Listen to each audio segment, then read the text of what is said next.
Mi nombre es Matías Castañeda. Tengo 65 años y toda mi vida trabajé como albañil en Tláhuac, una alcaldía al sureste de la Ciudad de México. Hoy estoy aquí, frente a ustedes, para contar una historia que nunca pensé que tendría que narrar. Una historia sobre cómo estuve a punto de perder a mi único hijo, Emiliano, no por una enfermedad, sino por la codicia y la maldad de quien juró amarlo hasta que la muerte los separara. Pero antes de contar mi historia, quiero pedirte un favor. Dale like a este video, suscríbete al canal y comenta desde dónde me estás viendo. Tu apoyo es muy importante. Todo comenzó hace poco más de 3 años. Era un martes por la mañana cuando recibí esa llamada que ningún padre quiere recibir jamás. El teléfono sonó mientras preparaba mi café, como cada mañana desde que me jubilé. Señor Castañeda, hablo del Hospital General de Tláhuac. Su hijo Emiliano ha ingresado en estado crítico. Necesitamos que venga inmediatamente. Sentí que el piso se abría bajo mis pies. Mi Emiliano, mi único hijo. El niño que crié solo después de que su madre nos abandonara cuando él apenas tenía 6 años. El muchacho trabajador que se convirtió en ingeniero a pesar de todas las carencias. Mi orgullo. ¿Qué le pasó? ¿Fue un accidente? Pregunté con la voz entrecortada. No puedo darle detalles por teléfono, señor. Por favor, venga lo antes posible. No recuerdo bien cómo me vestí, ni cómo llegué al hospital. Solo sé que en menos de 20 minutos ya estaba cruzando las puertas de la sala de emergencias, con el corazón latiéndome tan fuerte que pensé que me iba a dar un infarto ahí mismo. La recepcionista me indicó el camino hacia la unidad de cuidados intensivos. Mientras caminaba por ese pasillo frío y largo, repasaba mentalmente cuándo fue la última vez que vi a mi hijo. Hacía casi un mes. Desde que se casó con Yasmín Arriaga hace 2 años, las visitas se habían vuelto cada vez más espaciadas. Ella siempre tenía una excusa, que si estaban ocupados, que si tenían un compromiso, que si Emiliano estaba cansado. Nunca me gustó Yasmín. Había algo en su mirada, en su forma de hablar que no me daba confianza. Pero Emiliano estaba enamorado, y yo solo quería verlo feliz. Además, ¿qué iba a saber yo de mujeres? La madre de Emiliano me dejó por otro hombre más adinerado. Quizás mi juicio estaba nublado por el rencor. Estaba tan sumido en mis pensamientos que no noté cuando una enfermera de mediana edad me tomó del brazo y me jaló hacia un cuarto lateral. «Oiga, ¿qué hace?», protesté. «Baje la voz, por favor», me dijo en un susurro urgente. «¿Usted es el padre de Emiliano Castañeda?» «Sí, soy Matías Castañeda. ¿Qué está pasando? ¿Dónde está mi hijo?» La enfermera cerró la puerta y se paró frente a mí. Su gafete decía: «Berenice Solórzano, enfermera jefe». «Señor Castañeda, escúcheme con atención. Mi nombre es Berenice. Lo que voy a decirle es muy delicado, pero necesito que mantenga la calma. Su hijo está estable por ahora, pero su situación es grave. Lleva ingresando y saliendo del hospital durante las últimas 3 semanas con síntomas cada vez más severos». «¿3 semanas?» interrumpí. Nadie me avisó nada. Berenice asintió como si esperara esa respuesta. «Eso es parte de lo que necesito hablar con usted». Cada vez que su hijo ingresa, su esposa indica expresamente que no se le notifique a nadie, ni siquiera a usted. Dice que Emiliano no quiere preocuparlo. Sentí una punzada de dolor. Mi hijo no quería verme. Tan mal estaban las cosas entre nosotros. «¿Qué tiene mi hijo?», pregunté con un nudo en la garganta. «Oficialmente está siendo tratado por una serie de fallos orgánicos de origen desconocido. Presenta fatiga extrema, confusión mental y arritmias cardíacas. Pero...». Berenice hizo una pausa y miró hacia la puerta como asegurándose de que nadie escuchaba. «Tengo razones para creer que su nuera está envenenando a su hijo». Las palabras de la enfermera me golpearon como un puñetazo. Sentí que me faltaba el aire. Me apoyé contra la pared para no caerme. «¿Qué está diciendo?». «Eso es imposible. ¿Por qué haría algo así?».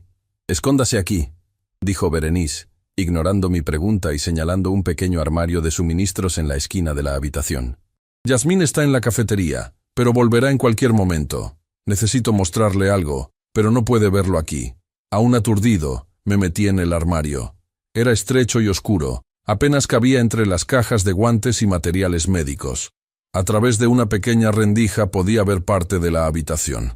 Berenice sacó un teléfono celular y lo colocó sobre una mesa. «Este cuarto comparte pared con la habitación de su hijo. explicó en voz baja.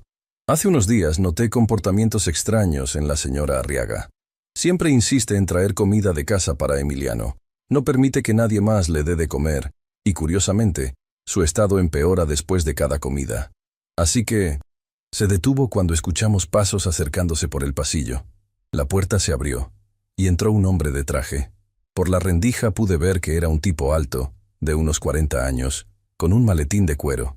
¿Ya está todo listo?, preguntó el hombre. Sí, licenciado Morales. Yasmín viene en camino. El abogado, porque eso parecía ser, colocó su maletín sobre la mesa y sacó unos documentos. El poder notarial está listo. Solo necesitamos que el médico certifique que el señor Castañeda no está en condiciones de tomar decisiones, y con la firma de su esposa podrá disponer de todos sus bienes y cuentas bancarias. ¿Seguro que nadie sospecha nada? Nadie. El viejo ni siquiera sabe que su hijo está internado. Y el médico que certifica es amigo mío. No habrá problemas. La voz que respondió hizo que mi sangre se helara. Era Yasmín, mi nuera, la esposa de mi hijo. Había entrado a la habitación sin que yo la notara. ¿Y si el viejo aparece?, preguntó el abogado. Yasmín soltó una risita que me erizó la piel.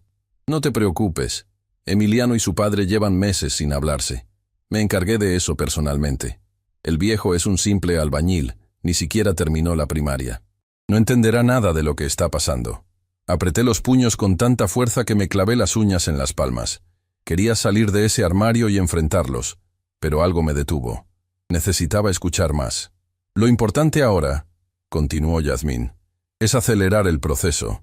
Si Emiliano sigue mejorando, podría recuperar la lucidez suficiente para cuestionar lo que estamos haciendo. ¿Qué quieres decir?, preguntó el abogado. Quiero decir que quizás sea mejor dejar que empeore un poco más. Solo lo suficiente para que no pueda afirmar nada ni tomar decisiones. Un escalofrío recorrió mi espalda. Esta mujer estaba hablando de empeorar deliberadamente el estado de mi hijo, mi Emiliano. Yasmín, una cosa es aprovechar su enfermedad para obtener el poder notarial, y otra muy distinta es interferir con su tratamiento, dijo el abogado con tono preocupado. Eso podría ser considerado intento de homicidio. No seas dramático, Ricardo. Nadie va a sospechar nada. Además, no quiero que muera. Solo que esté lo suficientemente mal para que no pueda oponerse. Una vez que tenga control de la propiedad en Coyoacán y las cuentas bancarias, podemos seguir con nuestros planes. ¿Propiedad en Coyoacán? Se refería al departamento que compré hace años y puse a nombre de Emiliano como regalo de bodas. Un departamento que me costó toda una vida de trabajo y ahorros. ¿Y cuánto estamos hablando exactamente?, preguntó el abogado. El departamento vale al menos 3 millones de pesos, y en las cuentas hay cerca de 1 millón más. Todo eso sin contar el seguro de vida, que son otros 2 millones. ¿Seguro de vida?, el abogado parecía sorprendido. Sí, convencí a Emiliano de contratar uno hace un año, justo después de la boda. Yo soy la única beneficiaria, por supuesto. Sentí náuseas. Esta mujer no solo estaba envenenando a mi hijo para robarle, sino que además había planeado todo con meses de anticipación.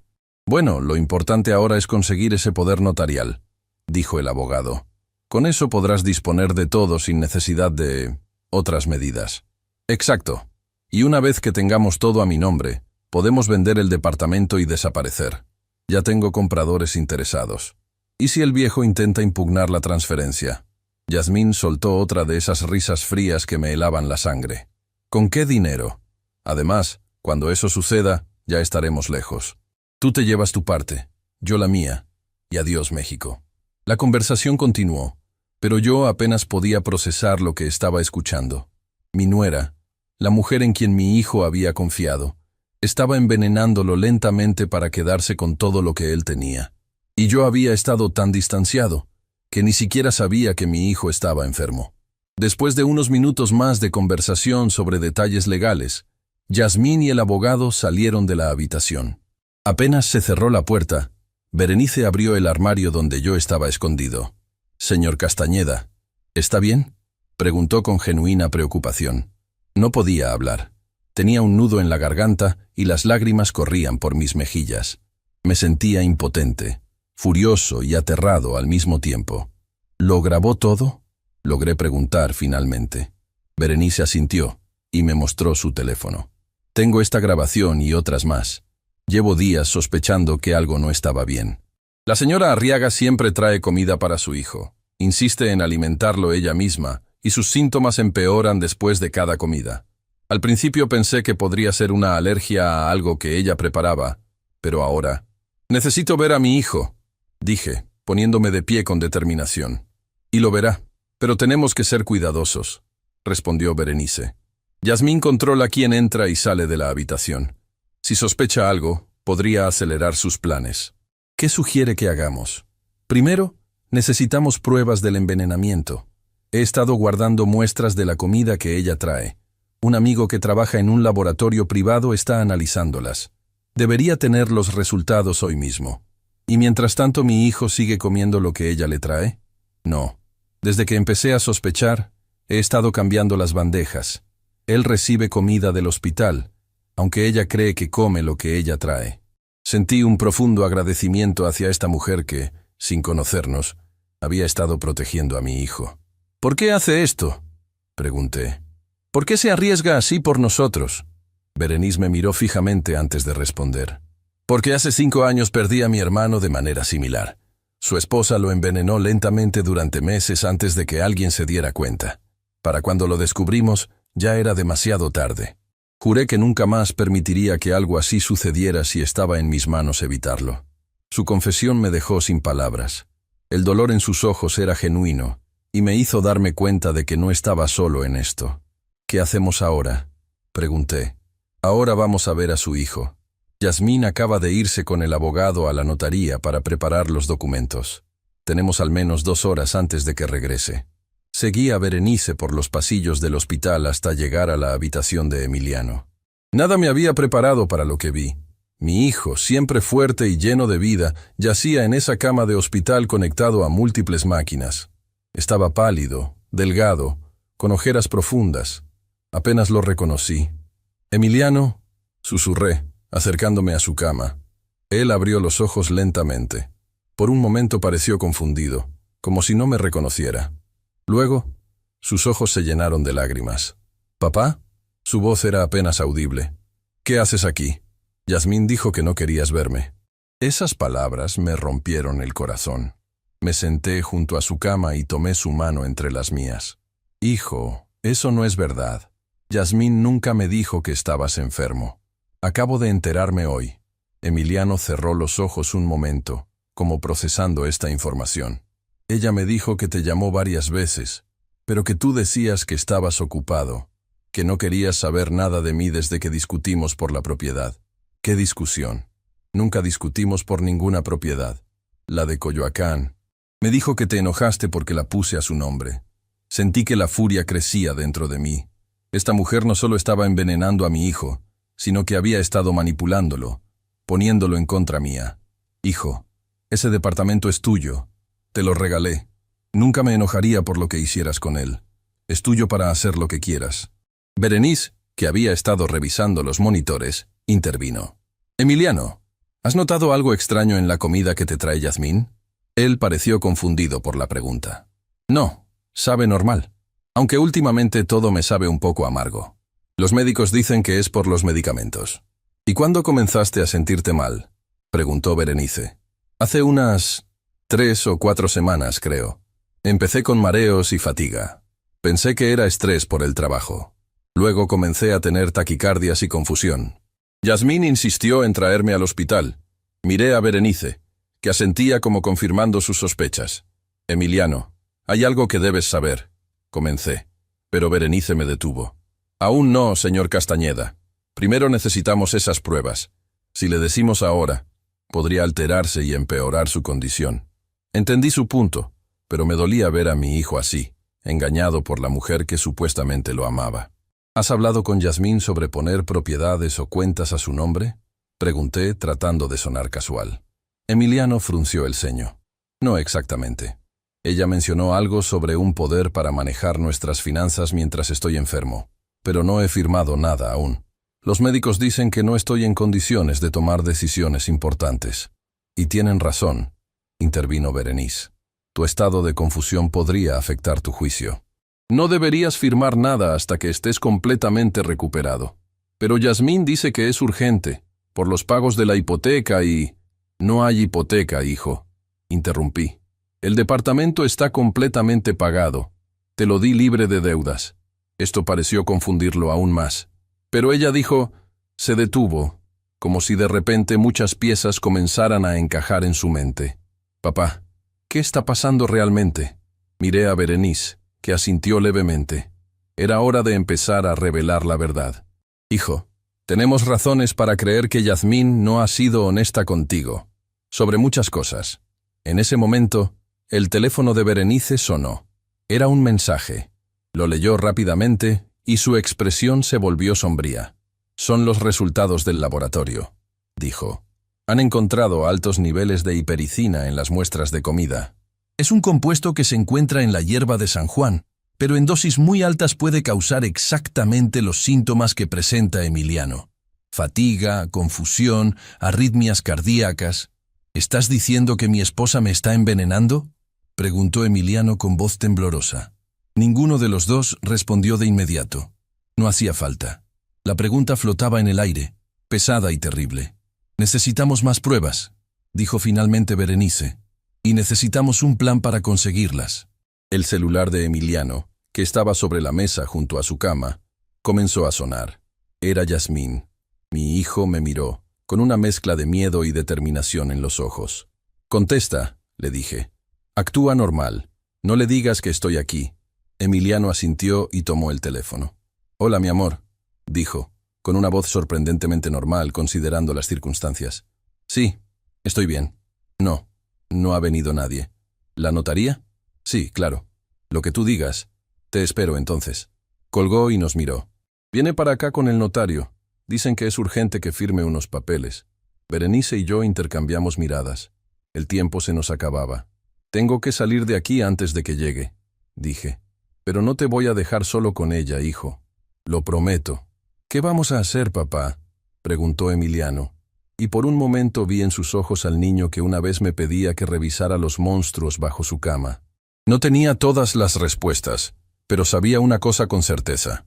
No iba a permitir que esa mujer le hiciera más daño a mi hijo. Vamos a atraparla, respondí. Y vamos a hacer que pague por lo que te ha hecho. Mientras salía de la habitación con Berenice para ocultarme antes de que Yasmín llegara, sabía que estábamos entrando en una batalla peligrosa. Una batalla contra una mujer capaz de envenenar lentamente al hombre que juró amar, solo por codicia. Una mujer que había manipulado a mi hijo para ponerlo en contra mía. Una mujer que, al parecer, estaba dispuesta a dejarlo morir si eso significaba quedarse con su dinero. Pero yo también estaba dispuesto a todo para salvar a mi hijo. Y con la ayuda de Berenice, iba a desenmascarar a Yasmín y hacer que pagara por cada momento de sufrimiento que le había causado a Emiliano.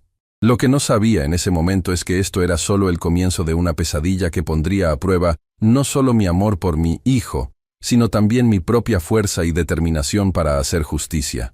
Berenice me condujo por un pasillo lateral hasta una pequeña sala de descanso para el personal. Me sentía como un intruso en ese lugar, pero la situación lo ameritaba.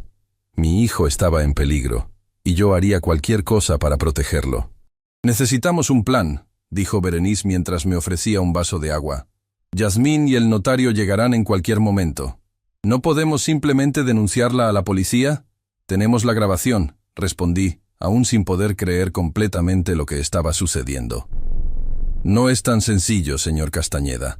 La grabación sugiere sus intenciones, pero no prueba el envenenamiento. Necesitamos evidencia física. Mi mente daba vueltas. ¿Cómo habíamos llegado a esto? Recordé el día de la boda de Emiliano y Yasmín. Ella lucía radiante, y mi hijo no podía quitarle los ojos de encima. Yo había sonreído y brindado por su felicidad, ignorando esa sensación incómoda en mi estómago cada vez que ella me miraba. ¿Tiene acceso a su casa?, preguntó Berenice, interrumpiendo mis pensamientos. Tengo llaves. Emiliano me las dio cuando se mudaron, para emergencias, pero hace meses que no voy. Yasmín siempre tenía una excusa para cancelar mis visitas.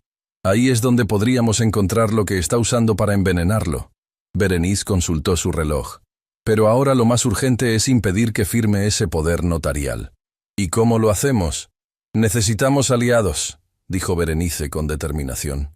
Conozco a 2 detectives que podrían ayudarnos. Abel Téllez y Mariela Pineda. Han trabajado en casos similares y son de confianza absoluta. Berenice tomó su teléfono y marcó un número.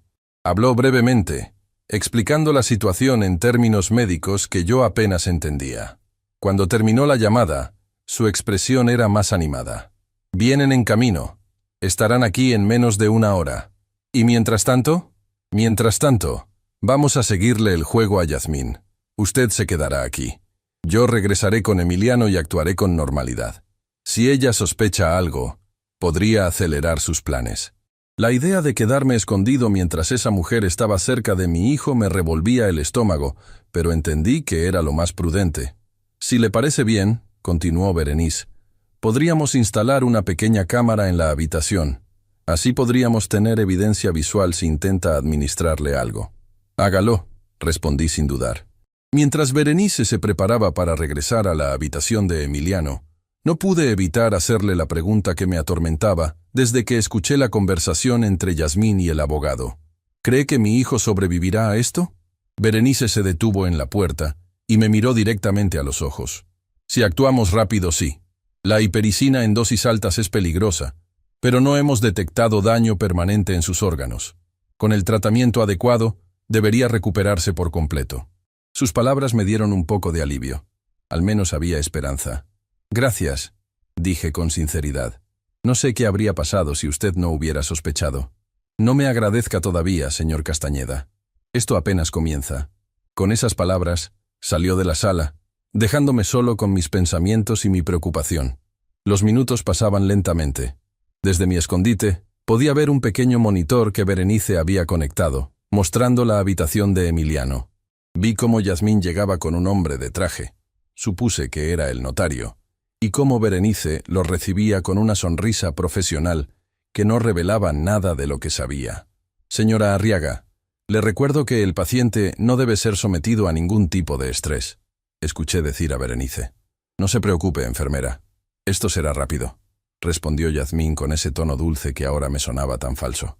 Son solo unos documentos que mi esposo necesita firmar. El doctor ha sido muy claro sobre su estado. No está en condiciones de tomar decisiones legales. Vi cómo el notario intercambiaba una mirada incómoda con Yasmín. Señora, si el paciente no está en pleno uso de sus facultades mentales, cualquier documento que firme podría ser impugnado posteriormente, dijo el notario, que parecía ajeno a la conspiración. Mi esposo está perfectamente lúcido, insistió Yasmín, acercándose a la cama de Emiliano. ¿Verdad, mi amor?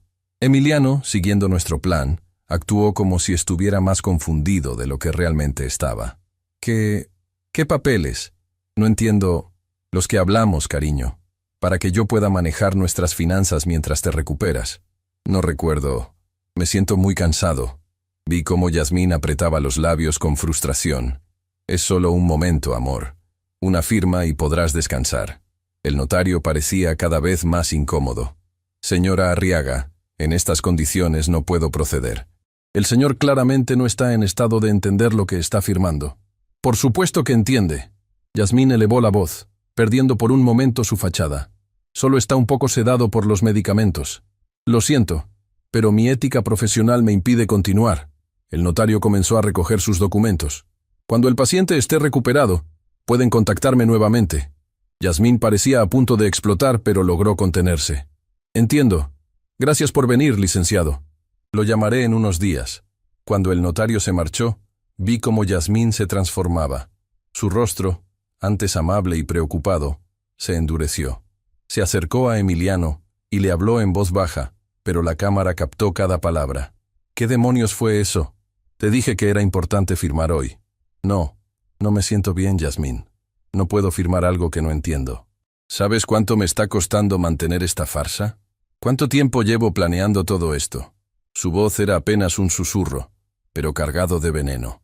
Si no cooperas, tendremos que hacerlo por las malas. ¿De qué hablas?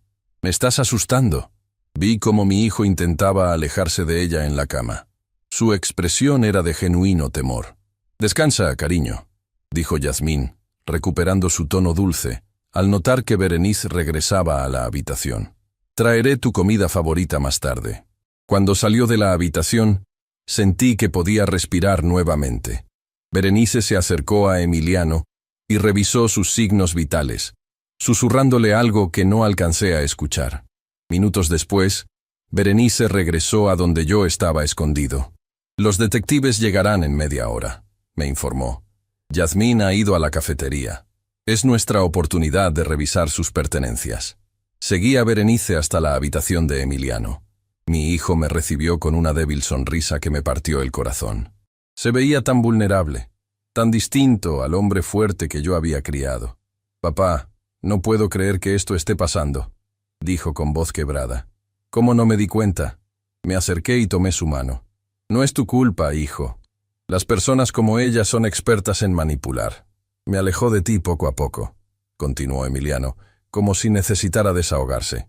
«Al principio eran comentarios sutiles, que si nunca me apoyaste en mis estudios, que si solo pensabas en ti mismo».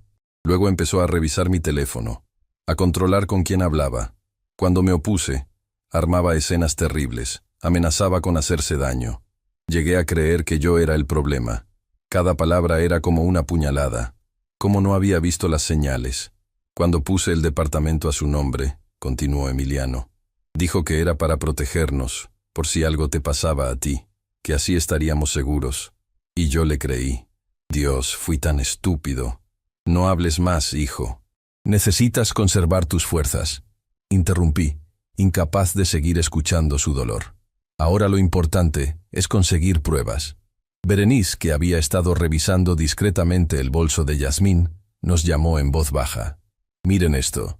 En sus manos enguantadas sostenía una pequeña lata metálica con una etiqueta en otro idioma.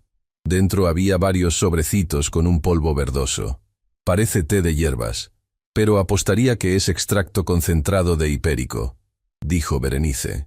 «Voy a guardar uno de estos sobres como evidencia». Mientras guardaba cuidadosamente el sobre en una bolsa plástica, la puerta de la habitación se abrió. Por un momento, el pánico me paralizó, pensando que era Yasmín.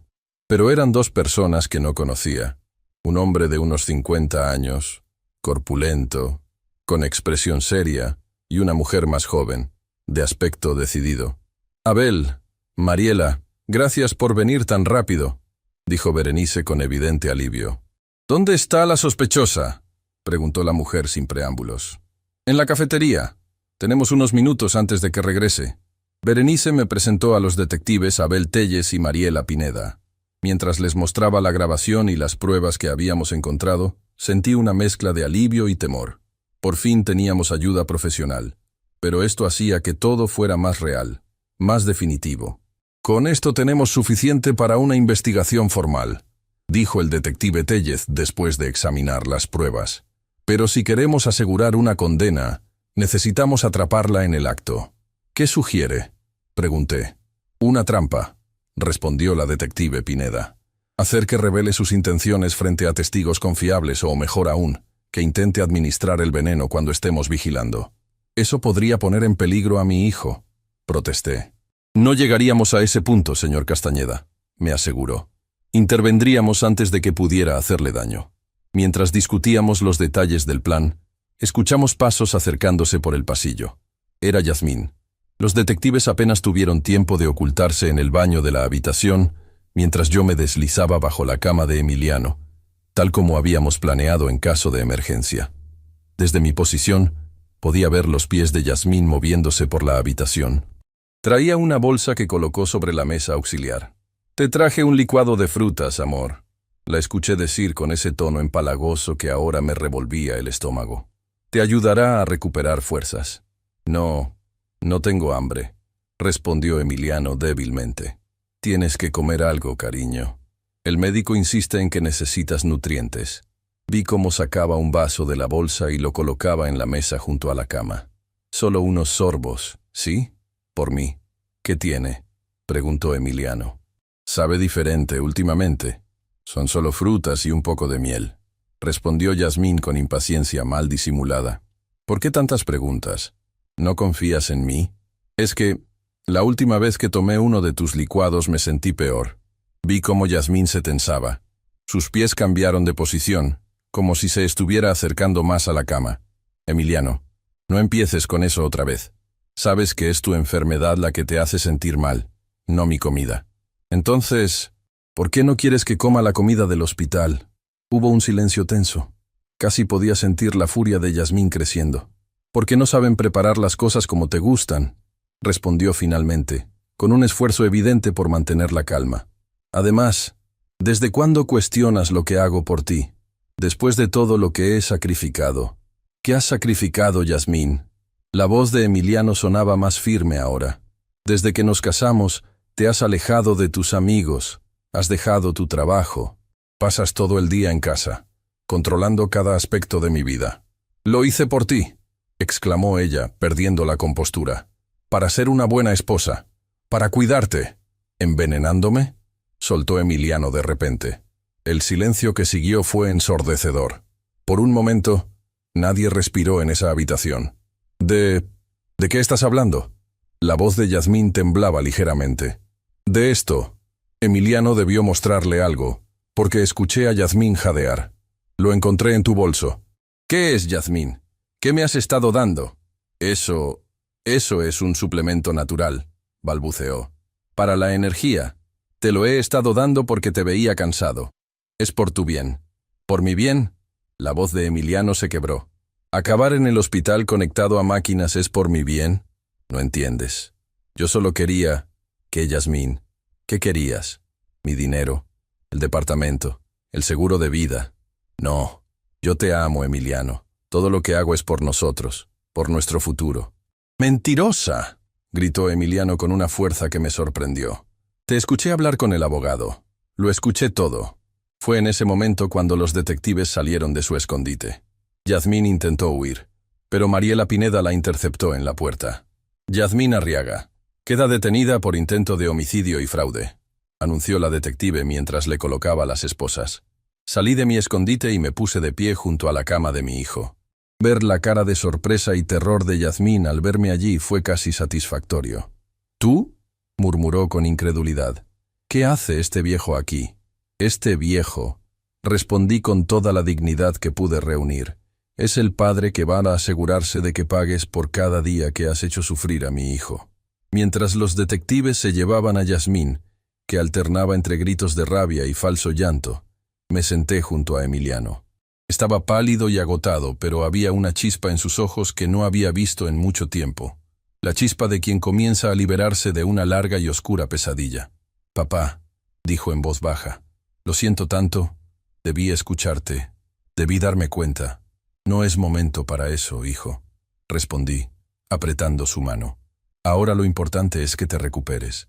Ya habrá tiempo para hablar de todo lo demás». Berenice entró en la habitación con un médico que no había visto antes. El doctor se presentó como Octavio Beltrán, especialista en toxicología. «Vamos a comenzar el tratamiento de desintoxicación inmediatamente», explicó mientras revisaba los signos vitales de Emiliano.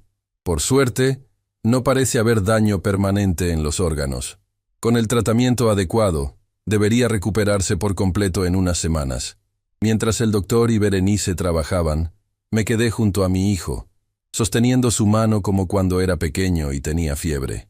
En ese momento me juré que nunca más permitiría que nada ni nadie nos separara. «Te vas a poner bien, hijo», le aseguré. «Y esa mujer va a pagar por lo que te hizo». Lo que no sabíamos en ese momento era que Yasmín, o quien quiera que fuera realmente, tenía más secretos de los que imaginábamos, y que nuestro camino hacia la justicia apenas comenzaba. Los días siguientes a la detención de Yasmín pasaron en una especie de neblina. Me instalé en el hospital, durmiendo en un sillón junto a la cama de Emiliano. No pensaba dejarlo solo ni un minuto más. El doctor Beltrán había iniciado un intenso tratamiento de desintoxicación, y aunque mi hijo seguía débil, sus mejoras eran notables día a día. Los niveles de toxinas en su sangre están disminuyendo satisfactoriamente, nos explicó el doctor en una de sus visitas matutinas. La hipericina en dosis altas puede causar daños severos, pero por fortuna intervinimos a tiempo. «¿Cuánto tiempo más necesitará estar internado?», pregunté, mientras ajustaba la almohada de Emiliano. «Al menos una semana más. Queremos asegurarnos de que su corazón no haya sufrido daños permanentes». Emiliano, que había estado escuchando en silencio, finalmente habló. «Doctor, esto habría acabado matándome». El doctor Beltrán nos miró a ambos con seriedad antes de responder. «Con la cantidad que encontramos en las muestras y el tiempo que lleva administrándosela, sí. Eventualmente habría causado un fallo cardíaco masivo». Un escalofrío recorrió mi espalda. Pensar que mi hijo había estado durmiendo cada noche al lado de alguien que lo estaba matando lentamente. «¿Cómo no me di cuenta?», murmuró Emiliano, más para sí mismo que para nosotros. «No se culpe, señor Castañeda», respondió el doctor. «La hipericina produce efectos graduales que pueden confundirse con estrés, depresión o fatiga crónica. Es precisamente por eso que es utilizada en estos casos». La persona envenenada rara vez sospecha. Después de que el doctor se marchó, Berenice entró con una bandeja de comida para Emiliano. Se había convertido en nuestra aliada más cercana, cuidando personalmente de mi hijo y supervisando cada medicamento que recibía.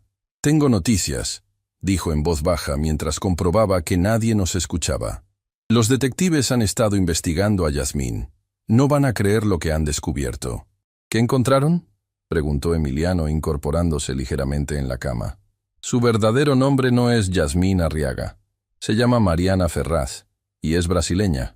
Ha estado en México con documentos falsos durante los últimos 5 años. La noticia nos dejó atónitos». Emiliano dejó caer el tenedor que sostenía. «¿Estás diciendo que ni siquiera sé el verdadero nombre de mi esposa?».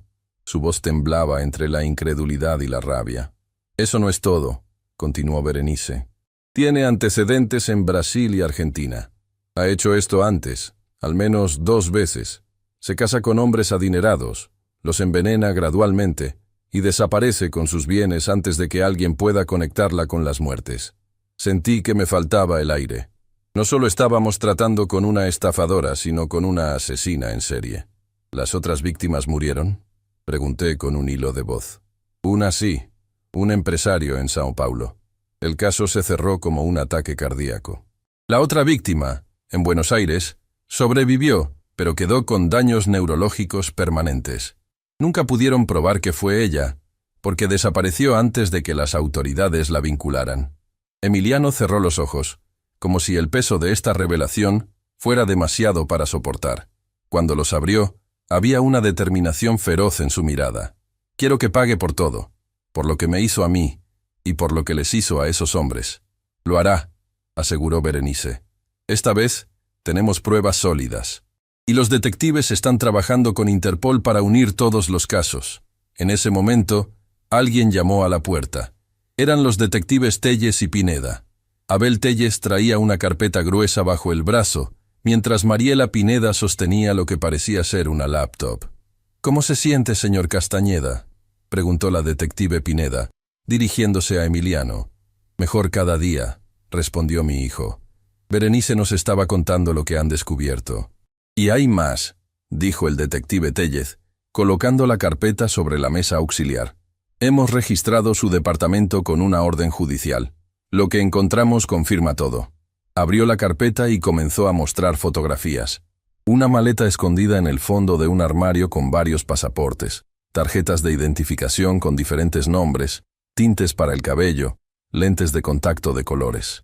«También encontramos esto», dijo, mostrando la imagen de una lata más grande que contenía el mismo polvo verdoso que habíamos visto en el hospital.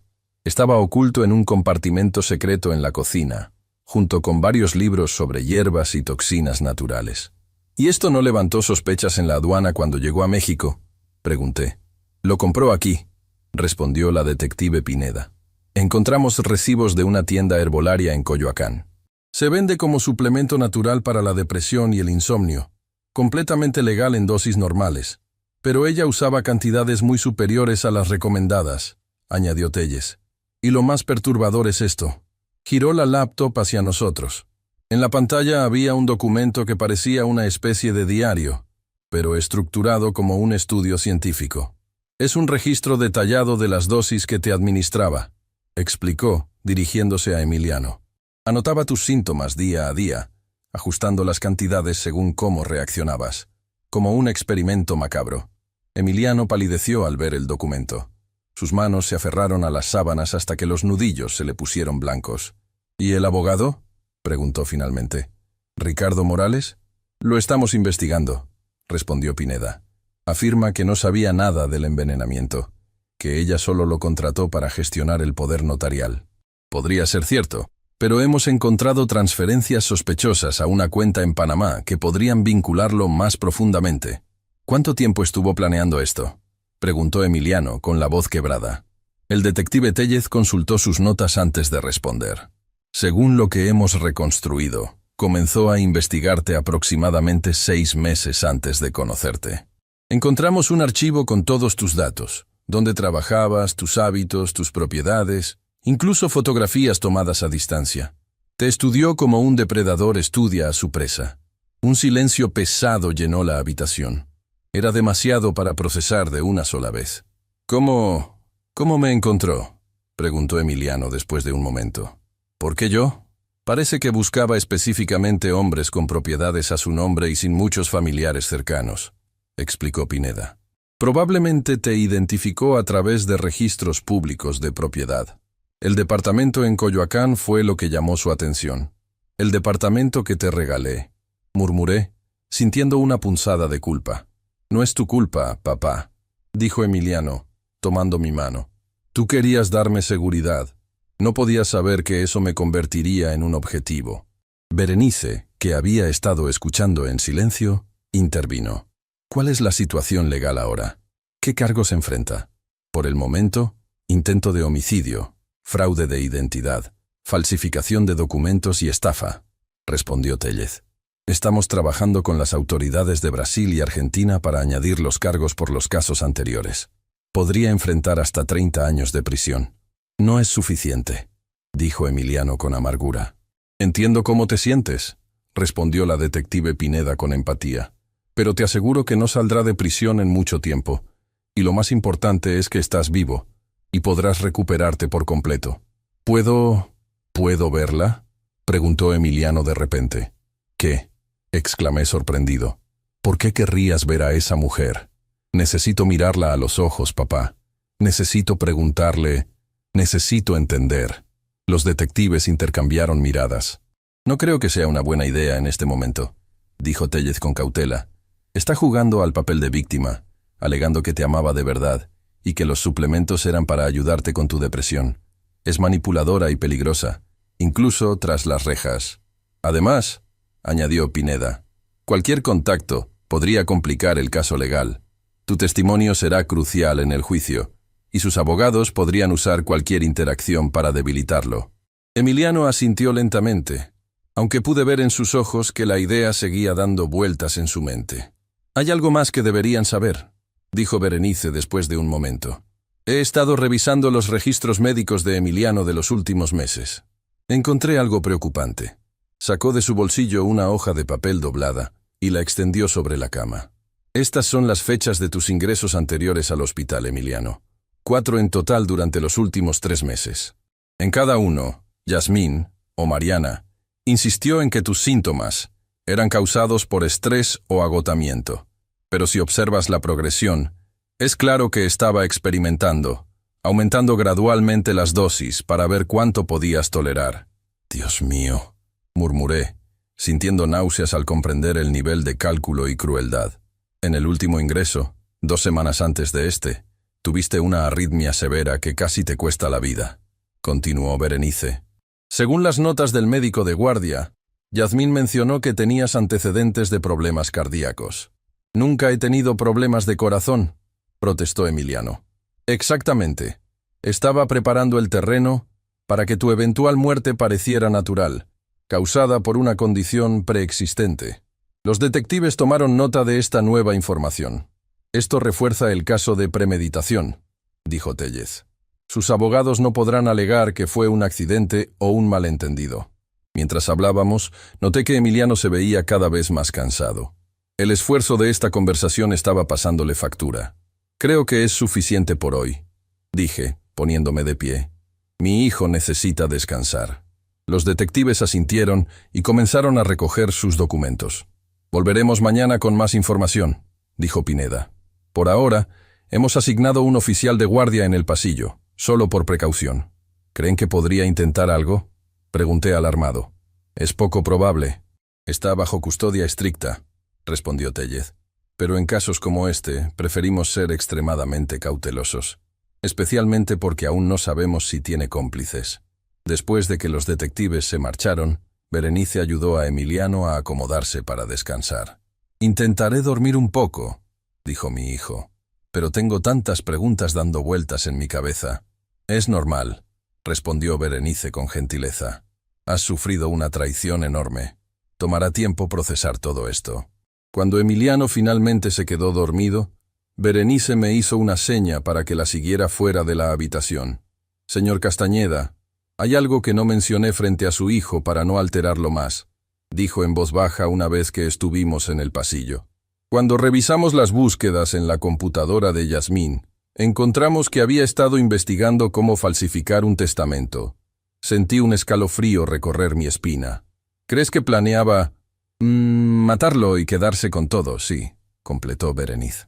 Las búsquedas se intensificaron en las últimas semanas. Creo que estábamos contrarreloj sin saberlo. Me apoyé contra la pared, sintiendo de repente el peso de los últimos días.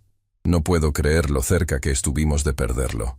Pero no lo perdimos, dijo Berenice con firmeza. Está a salvo ahora, y se recuperará por completo. Gracias a ti, respondí, mirándola con sincera gratitud. Si no hubieras sospechado, si no hubieras actuado. Hice lo que cualquier persona con conciencia habría hecho. No, hiciste mucho más. Arriesgaste tu trabajo, tu reputación. ¿Por qué? ¿Solo por lo de tu hermano? Berenice desvió la mirada un momento antes de responder. Mi hermano murió envenenado por su esposa durante meses. Cuando finalmente descubrimos lo que sucedía, era demasiado tarde. Los médicos no le creyeron cuando dijo que sospechaba que ella lo estaba envenenando. Pensaron que era paranoia por su deterioro mental. Para cuando conseguimos que alguien nos escuchara, el daño en sus órganos era irreversible. Lo siento mucho, dije, conmovido por su historia. Desde entonces, me especialicé en reconocer signos de envenenamiento crónico. He identificado 3 casos en mi carrera como enfermera. 2 pudimos salvarlos. 1 no. Cada vida que salvo es como si de alguna manera estuviera compensando por no haber podido salvar a mi hermano. La abracé espontáneamente. Al principio se tensó, sorprendida, pero luego se relajó y correspondió brevemente al abrazo. Siempre estaré en deuda contigo, dije al separarme. Si alguna vez necesitas algo, lo que sea, solo quiero que Emiliano se recupere y que esa mujer pague por lo que ha hecho. No solo a él, sino a todas sus víctimas. En ese momento, el teléfono de Berenice sonó. Era un mensaje. Lo leyó rápidamente y su expresión se tornó seria. «¿Qué sucede?», pregunté. «Es del laboratorio. Han completado análisis más detallados de las muestras de comida. Encontraron trazas de un segundo compuesto mezclado con la hipericina». «¿Qué tipo de compuesto?». «Un derivado de digitoxina, un glucósido cardíaco. En términos simples, un veneno que afecta directamente al corazón. La combinación de ambas sustancias es letal». Sentí que el suelo se tambaleaba bajo mis pies. «¿Estás diciendo que estaba usando 2 venenos diferentes?». «Sí, y eso explica por qué sus síntomas eran tan severos. La hipericina por sí sola no suele causar arritmias tan graves, pero combinada con digitoxina estaba acelerando el proceso», concluí, sintiendo un nudo en el estómago. Se estaba quedando sin tiempo. Exactamente. Quizás sospechaba que alguien la vigilaba, o simplemente se estaba impacientando. En cualquier caso, esto refuerza aún más los cargos en su contra. Volvimos a la habitación y encontramos a Emiliano despierto, mirando por la ventana con expresión pensativa. «Pensé que estabas durmiendo, hijo», dije, acercándome a su cama. «No puedo», respondió sin mirarme. «Cada vez que cierro los ojos la veo mezclando cosas en mi comida, observándome mientras me debilitaba día a día, sonriendo mientras planeaba mi muerte». «No tortures así», dije, sentándome a su lado. «Lo importante es que estás a salvo ahora». «Pero ¿cómo voy a confiar en alguien de nuevo, papá?». Su voz se quebró. «La mujer con la que compartí mi vida, mis sueños, todo era mentira. Cada beso, cada caricia, cada te amo, todo era parte de un plan para matarme. No tenía respuesta para eso. ¿Cómo se recupera a alguien de una traición tan profunda? El tiempo, dijo Berenice, como si hubiera leído mis pensamientos. El tiempo y el apoyo de quienes realmente te aman. No será fácil ni rápido, pero es posible sanar, Emiliano. Te lo aseguro. Emiliano asintió levemente, aunque pude ver que no estaba completamente convencido. ¿Sabes qué es lo más doloroso?, dijo después de un momento. Que a pesar de todo, una parte de mí sigue queriendo creer que hubo algo real en algún momento. Que no todo fue fingido. Sé que es absurdo, pero... No es absurdo, respondió Berenice con gentileza. Es humano. Nadie quiere aceptar que fue completamente engañado, que no vio ni una sola señal de advertencia. Buscamos desesperadamente algo que nos diga que no fuimos tan ciegos, tan ingenuos. Exactamente, dijo Emiliano con una triste sonrisa. Pero supongo que tengo que aceptar la verdad, por dura que sea. Ella nunca me amó. Solo amaba lo que yo podía darle. El silencio que siguió a sus palabras era pesado, cargado de dolor y resignación, pero también quizás el primer paso hacia la aceptación y la curación. Lo que no sabíamos en ese momento era que la historia de Yasmín, o Mariana, era aún más oscura de lo que imaginábamos, y que nuestro camino hacia la justicia y la recuperación apenas comenzaba. Pero al menos ahora teníamos algo que no habíamos tenido antes, la verdad, por dolorosa que fuera, y aliados dispuestos a ayudarnos a navegar a través de esta pesadilla. 3 meses han pasado desde aquel día en el hospital cuando descubrí que mi nuera estaba envenenando lentamente a mi hijo. 3 meses de recuperación, investigaciones, declaraciones y preparativos para un juicio que promete ser uno de los más mediáticos en la historia reciente de México. Emiliano fue dado de alta 2 semanas después de que detuvieron a Yasmín, o Mariana, como ahora sabemos que realmente se llama. El doctor Beltrán insistió en que siguiera un riguroso tratamiento de rehabilitación cardíaca y terapia psicológica. Los daños físicos, aunque severos, estaban sanando satisfactoriamente. Las heridas emocionales tomarían mucho más tiempo. Hay días en que me despierto y por un segundo olvido todo lo que pasó, me confesó Emiliano una tarde, mientras tomábamos café en la terraza de mi pequeño departamento en Tláhuac, donde se había mudado temporalmente. Luego la realidad me golpea de nuevo, y es como revivirlo todo otra vez. Es normal, hijo, respondí apretando su hombro. El doctor Ramos dijo que llevará tiempo procesar algo así. El doctor Gabriel Ramos, su terapeuta, se había convertido en una figura importante en nuestra nueva vida. Un hombre paciente y sabio que estaba ayudando a Emiliano a reconstruir no solo su confianza, sino también su capacidad para ver el futuro con esperanza. Lo que no entiendo es cómo no me di cuenta antes. Continuó Emiliano, revolviendo distraídamente su café. Hubo señales, ahora lo veo claro. La forma en que me alejó de ti, de mis amigos, cómo controlaba cada aspecto de mi vida. ¿Cómo pude ser tan ciego? Los manipuladores como ella son expertos en lo que hacen, dije repitiendo lo que el doctor Ramos nos había explicado. Te aíslan gradualmente, te hacen dudar de ti mismo, confunden el control con amor. No es tu culpa, hijo. Fuiste víctima de alguien que ha perfeccionado el arte del engaño. Emiliano asintió, aunque pude ver que aún luchaba por perdonarse a sí mismo. ¿Has sabido algo de los detectives?, preguntó, cambiando de tema. Llamaron esta mañana. El juicio comienza la próxima semana.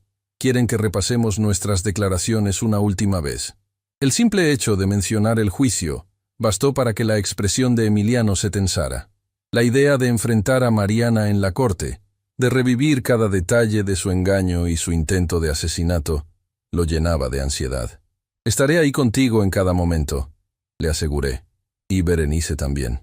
Berenice Solórzano. La enfermera que había salvado la vida de mi hijo, se había convertido en una presencia constante en nuestras vidas. Su experiencia personal con una tragedia similar la convertía en un apoyo invaluable para Emiliano. Más de una vez, había notado cómo los ojos de mi hijo se iluminaban ligeramente cuando ella llegaba. Quizás, con el tiempo, esa amistad podría convertirse en algo más. Pero por ahora, lo importante era sanar. No sé si estoy listo para verla, admitió Emiliano. Para escuchar cómo habla de mí como si fuera un experimento, una víctima, un objeto. No tienes que mirarla, respondí. Solo tienes que decir la verdad. El resto lo harán los fiscales y las pruebas. Y pruebas había muchas. Durante estos meses, la investigación había revelado detalles aún más escalofriantes. Mariana Ferraz no solo había asesinado al empresario en Sao Paulo y dejado con daños cerebrales a su víctima en Buenos Aires. Había un tercer caso, en Lima, Perú, que acababa de salir a la luz. Otro hombre, otro matrimonio, otra muerte por causas naturales. La Interpol había conectado los 3 casos anteriores con el intento fallido contra mi hijo. El día del juicio llegó con un cielo nublado que parecía reflejar nuestro estado de ánimo. El Tribunal Superior de Justicia de la Ciudad de México estaba rodeado de periodistas. El caso había captado la atención nacional e internacional, no solo por su naturaleza macabra, sino también porque revelaba fallos graves en los controles migratorios y en la cooperación internacional para rastrear a criminales seriales. Entramos por una puerta lateral, escoltados por los ya familiares detectives Telles y Pineda. Berenice nos esperaba en un pequeño salón anexo a la sala de audiencias. ¿Están listos?, preguntó, abrazando brevemente a Emiliano. Tanto como se puede estar, respondió mi hijo con una débil sonrisa. La fiscal asignada al caso, Julia Mondragón, una mujer de mediana edad con una reputación formidable, nos repasó una última vez lo que podíamos esperar. El caso es sólido, nos aseguró. Las pruebas son abrumadoras. Las grabaciones, los análisis de la comida envenenada, los documentos falsos, las búsquedas en su computadora. Pero la defensa intentará sembrar dudas, sugerir que ella realmente te amaba y que los suplementos eran para ayudarte, no para dañarte. ¿Cómo podrían argumentar eso con todo lo que tenemos?, pregunté indignado. Es su trabajo intentarlo, respondió la fiscal con resignación. Pero no se preocupen, la verdad está de nuestro lado. Cuando entramos a la sala del tribunal, sentí un escalofrío al ver a Mariana sentada junto a su abogado. Vestía de manera sobria, sin maquillaje, con el pelo recogido en una sencilla cola de caballo. Nada que ver con la Yasmín glamurosa y sofisticada que había conocido. Parecía otra persona. Y supongo que en cierto modo lo era. Por un momento, nuestras miradas se cruzaron. No vi remordimiento ni vergüenza en sus ojos. Solo un cálculo frío, evaluándonos, como si aún estuviera buscando algún ángulo, alguna ventaja. Emiliano, a mi lado, se tensó visiblemente. Tomé su mano y la apreté, recordándole en silencio que no estaba solo.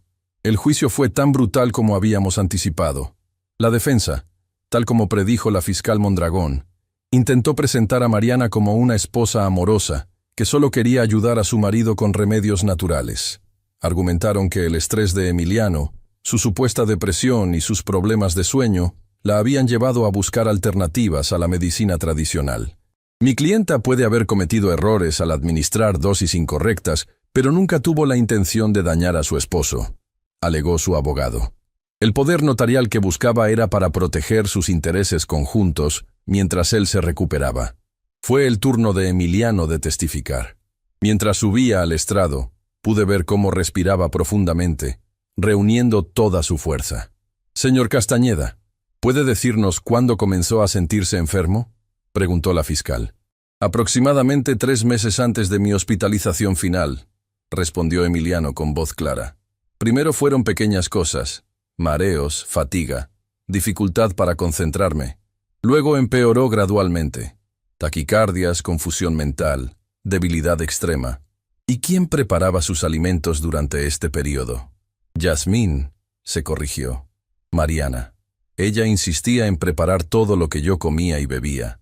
Decía que la comida del exterior no era saludable, que ella quería cuidarme. ¿Notaba algo extraño en estos alimentos? A veces tenían un sabor ligeramente amargo, pero ella decía que eran las hierbas y especias naturales que usaba, que eran buenas para mi salud». El interrogatorio continuó, detallando cómo Mariana había controlado cada aspecto de su vida, alejándolo de su familia y amigos, monitoreando sus llamadas, creando conflictos imaginarios. Cuando fue el turno de la defensa para contrainterrogar, el abogado de Mariana adoptó un tono condescendiente. «Señor Castañeda, ¿no es cierto que usted sufría de depresión antes de conocer a mi clienta?». «No», respondió Emiliano con firmeza. «Nunca he sido diagnosticado con depresión. Pero experimentaba estrés por su trabajo, ¿correcto?». Como cualquier persona con responsabilidades, sí, nada fuera de lo normal. ¿Y no es cierto que su esposa le sugirió remedios naturales para ayudarlo con ese estrés? ¿Y usted estuvo de acuerdo? Ella me ofrecía tés y batidos que decía eran saludables. Nunca mencionó que contenían hipericina o digitoxina en niveles tóxicos. El abogado intentó varias veces más desacreditar el testimonio de Emiliano, sugiriendo que él había consentido el uso de suplementos herbales, que exageraba el control que ella ejercía sobre él, incluso insinuando que los problemas en su relación lo habían llevado a fabricar acusaciones. Mi hijo se mantuvo firme, respondiendo con una calma que me llenó de orgullo. Los testimonios más devastadores vinieron después. El doctor Beltrán explicando la naturaleza y efectos de los venenos, Berenice describiendo sus sospechas y las evidencias que había recolectado, los detectives presentando los resultados de su investigación sobre la verdadera identidad de Mariana y sus crímenes anteriores. Cuando mostraron las imágenes del diario que llevaba Mariana, detallando fríamente las dosis de veneno y los síntomas de Emiliano, varios miembros del jurado no pudieron ocultar su horror. Como pueden ver, concluyó la fiscal, señalando una entrada del diario. La acusada escribió textualmente: dosis aumentada a 300 mg, arritmias más frecuentes, estimación de tiempo hasta fallo cardíaco, 3-4 semanas. Esto no es el registro de alguien que intenta ayudar. Es el diario de una asesina metódica. El momento más surrealista fue cuando Mariana decidió testificar en su propia defensa. Transformó completamente su apariencia y comportamiento. Frágil, con lágrimas en los ojos, habló de cómo amaba profundamente a Emiliano y solo quería ayudarlo. Cometí errores por ignorancia, dijo entre sollozos. No soy médica. No sabía que las dosis que usaba podían ser peligrosas. Estaba desesperada por verlo mejorar, por devolverle la energía y la alegría que había perdido. Miré a Emiliano, preocupado de que esta actuación pudiera afectarlo, pero en su rostro solo había una mezcla de incredulidad y algo parecido a la lástima. Ya no la temía, ya no le dolía, solo veía a una mujer patética intentando escapar de la justicia. El contrainterrogatorio de la fiscal fue implacable. Señora Ferraz, si sus intenciones eran tan nobles, ¿por qué usó documentos falsos para entrar a México? Tuve problemas en mi país, necesitaba empezar de nuevo. ¿Por qué investigó específicamente a hombres con propiedades y pocos familiares cercanos? No lo hice. Conocí a Emiliano por casualidad. ¿Por qué llevaba un registro detallado de cómo los venenos afectaban a su esposo, incluyendo predicciones sobre cuándo fallecería? Esas notas están mal interpretadas. Yo solo. Cada respuesta sonaba más débil, más fabricada que la anterior. El teatro de vulnerabilidad se desmoronaba ante la contundencia de las evidencias. El juicio duró 2 semanas. Finalmente, llegó el momento del veredicto. La sala estaba en completo silencio mientras el juez leía la decisión del jurado. En el caso del Estado contra Mariana Ferraz, alias Yasmín Arriaga, por los cargos de intento de homicidio, fraude de identidad, falsificación de documentos y estafa, este tribunal la encuentra culpable de todos los cargos. Un murmullo recorrió la sala. Emiliano apretó mi mano con fuerza. Berenice, sentada al otro lado, pasó discretamente un brazo por los hombros de mi hijo. Dada la gravedad de los delitos, la premeditación demostrada y los antecedentes de casos similares en otros países, continuó el juez, este tribunal la condena a 30 años de prisión sin posibilidad de libertad condicional. Mariana no mostró reacción alguna mientras los guardias se acercaban para llevársela. Solo cuando pasó junto a nuestra fila, se detuvo un momento y miró directamente a Emiliano. Sus ojos, fríos y calculadores, revelaban por fin su verdadera naturaleza. Debí usar más, dijo en voz baja, tan baja que solo nosotros pudimos escucharla. Con otro gramo, no estarías aquí. Antes de que pudiéramos reaccionar, los guardias la alejaron. Esas fueron las últimas palabras que escuchamos de la mujer que casi destruye nuestra familia. Al salir del tribunal, enfrentamos a una multitud de periodistas. Emiliano, que había permanecido en silencio, sorprendentemente tomó la palabra. Solo quiero decir algo a otras personas que puedan estar viviendo situaciones similares, dijo con voz clara. Si están siendo aislados, controlados, Si dudan constantemente de su propio juicio porque alguien los hace sentir locos, busquen ayuda. Podría ser la diferencia entre la vida y la muerte. Su declaración inesperada resonó profundamente. En los días siguientes, los centros de ayuda para víctimas de abuso reportaron un aumento significativo en las llamadas. Los meses siguientes fueron de reconstrucción. Emiliano vendió el departamento en Coyoacán. Demasiados recuerdos dolorosos estaban asociados a ese lugar. Compró un pequeño terreno cerca de mi casa en Tláhuac y comenzó a construir allí su nuevo hogar. Como ingeniero, diseñó él mismo los planos. Como padre, me sentí orgulloso al verlo reconstruir no solo una casa, sino su vida. Berenice siguió siendo parte fundamental de nuestro día a día. Su amistad con Emiliano fue evolucionando naturalmente hacia algo más profundo. No era solo que ella lo hubiera salvado, era la comprensión mutua, el respeto, la forma en que ambos habían enfrentado tragedias y seguían creyendo en la bondad a pesar de todo. Un año después del juicio, Emiliano y Berenice me sorprendieron con una noticia que cambiaría nuestras vidas nuevamente. «Papá, queremos crear una fundación», me dijo Emiliano una noche mientras cenábamos en mi casa, «para ayudar a víctimas de abuso y fraude familiar. Desde que nuestro caso se hizo público, muchas personas nos han contactado con historias similares», explicó Berenice. «Hay una necesidad real de apoyo especializado. Así nació la Fundación Nuevo Amanecer. Comenzó modestamente, en un pequeño local cerca del hospital donde Berenice seguía trabajando. Ofrecía asesoría legal gratuita para víctimas de abuso, apoyo psicológico y algo que se había convertido en la misión personal de Berenice: capacitación para personal médico en la detección de signos de envenenamiento doméstico. Emiliano aportó sus habilidades de ingeniería y gestión, mientras que yo me encargaba de hablar con las familias, especialmente con los padres que, como yo, sentían que habían fallado en proteger a sus hijos. Les contaba mi historia. Les aseguraba que la culpa no ayudaba a nadie, que lo importante era estar presentes ahora, apoyando la recuperación. 2 años después de su fundación, Nuevo Amanecer había ayudado a más de 200 familias y capacitado a personal de 10 hospitales en la Ciudad de México. El programa de detección de Berenice había identificado al menos 15 casos de envenenamiento gradual que, de otra forma, podrían haber terminado en tragedias. Una tarde, mientras revisábamos los nuevos casos en la oficina de la fundación, Emiliano me sorprendió con una pregunta. «Papá, ¿crees que alguna vez podré volver a confiar plenamente en alguien?» Miré por la ventana hacia el patio donde Berenice organizaba una sesión de terapia grupal. Sonreía mientras hablaba con los participantes, irradiando esa fuerza tranquila que la caracterizaba. «Ya lo estás haciendo, hijo», respondí. «Cada vez que ayudas a alguien, cada vez que compartes tu historia, cada vez que dejas que Berenice se acerque un poco más, estás eligiendo confiar de nuevo». «Tengo miedo», admitió.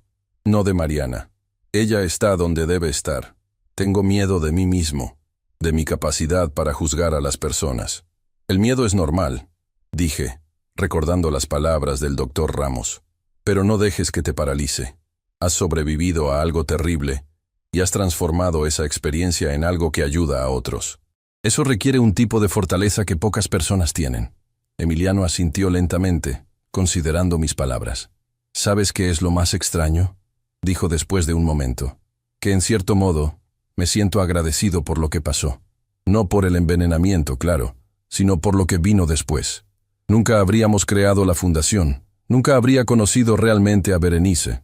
Tú y yo no estaríamos tan unidos». «A veces», respondí, «de las peores experiencias nacen las mejores oportunidades. Lo importante es reconocerlas cuando aparecen». 3 años han pasado desde aquel día en que llegué al hospital para ver a mi hijo y una enfermera me dijo: «Escóndete ahora mismo». 3 años desde que descubrimos la terrible verdad sobre la mujer que casi destruye nuestra familia. Hoy, mientras observo a Emiliano y Berenice anunciando la apertura de una nueva sede de Nuevo Amanecer en Guadalajara, siento una mezcla de orgullo y gratitud.